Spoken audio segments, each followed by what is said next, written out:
পারবে? ইংরেজদের আইন চালালে উনি কি সহ্য করবে?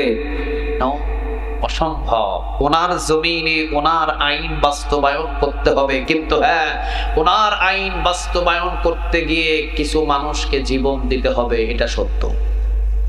একটা বিল্ডিং বানাতে হলে ইট কি উপরে থেকে সাজিয়েই কি বিল্ডিং হয়? নিচে ইট দিতে হয় না? ইটকে কি ভাঙতে হয় না? নিচে ইট দিতে হয় না? সেখান থেকে ফাউন্ডেশন উঠানোর পরে এরপরে 2 তলা 3 তলা 4 তলা 5 তলা 10 তলা 15 তলা এমনকি লাস্ট যে তালাটা সেটা পর্যন্ত পৌঁছে যায়। কোরআনের আইন বাস্তবায়ন করতে হলে কিছু মানুষদেরকে জীবন দিতে হবে, অর্থাৎ নিচে যেই ফাউন্ডেশন, ওই ফাউন্ডেশনে কিছু মানুষদের জীবন দিতে হবে। ওই ফাউন্ডেশনের জীবন হলো আল্লামা সাঈদীর জীবন, ওই ফাউন্ডেশনের জীবন হলো নিজামী সাহেবের জীবন, ওই ফাউন্ডেশনের জীবন হলো কাদের মোল্লার জীবন। ওদের জীবন গেছে ফাউন্ডেশনে। শাপলা চত্বরের হাফেজদের জীবন গেছে ফাউন্ডেশনে। এমনকি ব্রাহ্মণবাড়িয়া হাফেজদের জীবন, আলেমদের জীবন গেছে ফাউন্ডেশনে। এই সমন্বয়ক ছাত্রদের জীবন যারা চলে গেছে, এদের জীবন চলে গেছে ভীম পর্যন্ত। এখন শুধু পিলার দাঁড়াবে আর ছাদ ঢালাই হবে ইনশাআল্লাহ। আরো জোরে বলেন ইনশাআল্লাহ। পিলার উঠাবে, ছাদ ঢালাই হতে যদি কোনো জীবনের প্রয়োজন হয়, যদি কোনো রক্তের প্রয়োজন হয়, যদি কোনো অর্থের প্রয়োজন হয়, যদি আমাকে দেশ ছাড়া লাগে, যদি আমাকে বাড়ি ছাড়া লাগে, যদি আমাকে পরিবার ছাড়া লাগে, কারা কারা রাজি আছো তার জমিনের ভিতরে তার দ্বীন কায়েমের জন্য জীবনটা উৎসর্গ করে দিতে? তুমি যদি হাত তোলাও, লিল্লাহে তাকবীর, লিল্লাহে তাকবীর, নারে তাকবীর।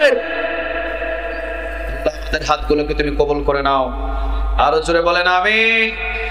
ইসলামের রাজ কায়েমের জন্য যেই কাজে আমাদের প্রয়োজন আল্লাহ তুমি সেই কাজে আমাদের কবুল করে নিও।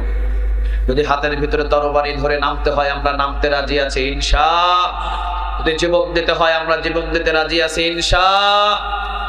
যদি আমাদেরকে দেশও ছাড়া লাগে আমরা সফর দিতেও রাজি আছি ইনশাআল্লাহ।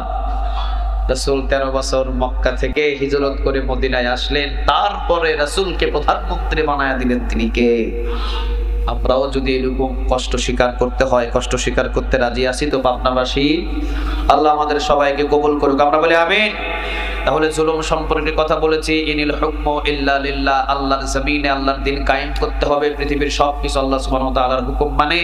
এই পয়েন্ট নিয়ে কিছু কথা বলেছি। আরেকটা বিষয় হলো যারা এলাকার চেয়ারম্যান হবেন, যারা এলাকার মেম্বার হবেন, যারা এলাকার এমপি হবেন, আপনি এটা মনে করবেন না যে আপনাকে দায়িত্ব দিয়েছেন আল্লাহ রাব্বুল আলামিন, আপনি সবার উপরে জুলুমই করবেন, ইচ্ছা যা ইচ্ছা তা আইন করবেন। নো, আল্লাহ আপনাকে এলাকার সকল মানুষদের গোলাম হিসাবে, খাদেম হিসাবে নিয়োগ দিয়েছেন, ঠিক না বেটি?